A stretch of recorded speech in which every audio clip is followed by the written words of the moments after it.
It's often the only event in the parliamentary week that most people take any notice of, and so Jeremy Corbyn's first encounter with David Cameron was always going to be a big test.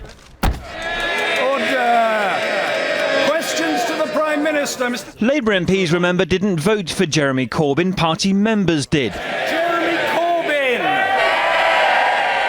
But when his turn came today, MPs did their best to cheer him on. Many told me that they thought Prime Minister's question time was too theatrical, that Parliament was out of touch and too theatrical, and they wanted things done differently, but above all, they wanted their voice heard in Parliament. And so the first question, chosen from 40,000 responses, was not his, but Marie's. And I asked one from a woman called Marie, who says, what does the government intend to do about the chronic lack of affordable housing?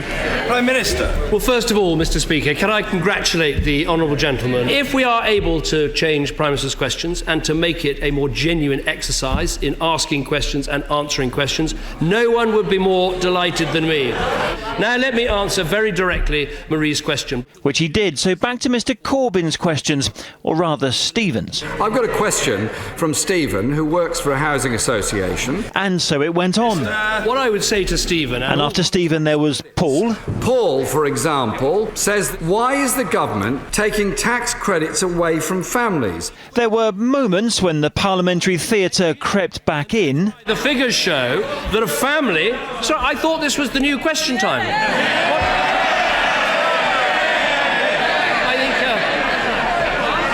I'm not sure the message has fully got home. But Jeremy Corbyn was determined to push on with his new approach. Question from Claire Gale. Angela.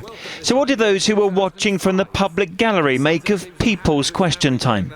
For the first time, I could watch the PMQs and think, you know what, I was actually being represented. Even though it might work for him, I don't know if people will take him seriously, which is kind of the key to what he wants to achieve.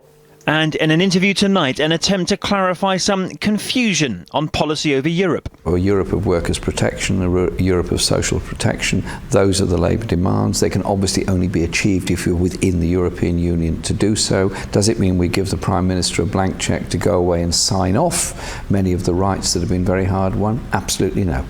Some of those who watched in the Commons this afternoon managed to get a selfie with the Labour leader. His new approach has been noticed, but how long can it last? Chris Ship, ITV News, Westminster. So today's Prime Minister's questions could be seen as the first demonstration of the new kind of politics that Mr Corbyn says he wants to usher in. Our political correspondent Carl Dinnan now on the Labour leader's determination to put substance over style. He doesn't dress like an ordinary politician, often doesn't talk like one. He certainly hasn't been singing like one.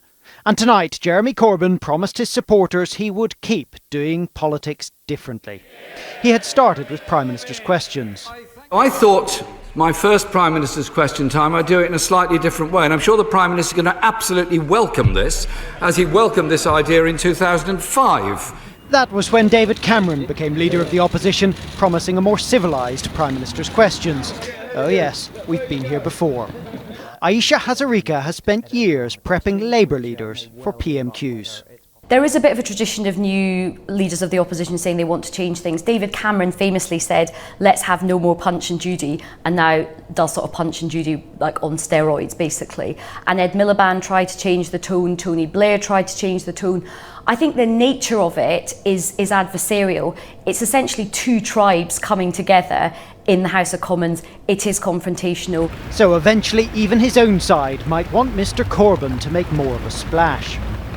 Of course, Jeremy Corbyn doesn't just want to change Prime Minister's questions, he wants to change the whole way the Labour Party does its business. But veterans of this place say it's more difficult than that to change the weather around Westminster. Margaret Beckett was Labour's interim leader in 1994 and says life will no longer be so easy for Jeremy Corbyn. He's been, if you like, a little free spirit. He's been able to do and say what he thought without worrying too much about the electoral consequences, and certainly without thinking too much about the consequences for the Labour Party as a whole.